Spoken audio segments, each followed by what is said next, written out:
Fort Worth Zoo has a centralized commissary. All food items are ordered, received, inspected, weighed into precise diets, and then distributed from this location. Diets are printed on labels for nutrition keepers to prepare. Labels not only identify the animals and the diet ingredients, but they also instruct what size container or bag should be used and where to deliver the diets.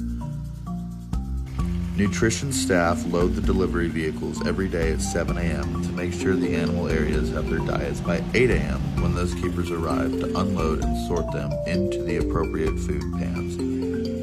The range of diet ingredients is huge, and with the highest cost category, rodents and insects, at approximately $25,000 a month. Zoo staff work with pricing agreements and contracts to control costs wherever possible. Sometimes additional preparation is done to meet an animal's specific needs or preferences. This could be breaking down to a specific size or shape, or mixing in a supplement or medication.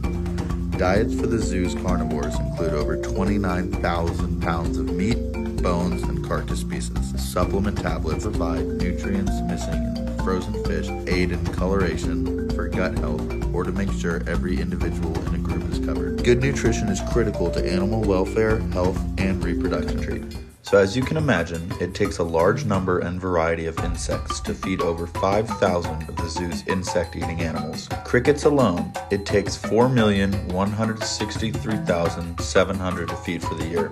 The insects are then inspected, sorted, and delivered to all necessary exhibits around the zoo. En route each day are worms, ranging from tiny bloodworms for aquatic species to bright green tobacco worms that reach 2 inches or longer for birds, along with several types of beetles, snails, termites, and ants. Our large collection of the iconic Texas horn lizard consumes mostly harvester ants, using almost 400,000 ants a year at a cost of almost $6,000.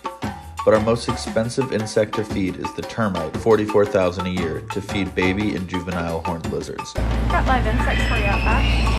The Fort Worth Zoo also conducts studies on the nutritional content of the insects we feed in order to determine the best way to deliver the most nutrients in these tiny meals.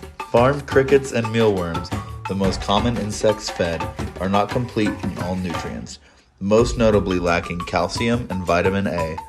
These two nutrients are very important for prevention of nutrition-related diseases in reptiles and amphibians.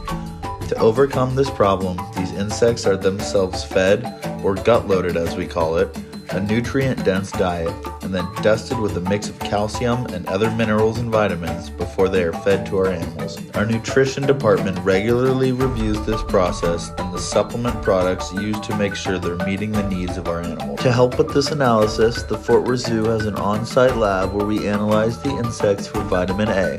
No other zoo has a lab capable of vitamin A analysis.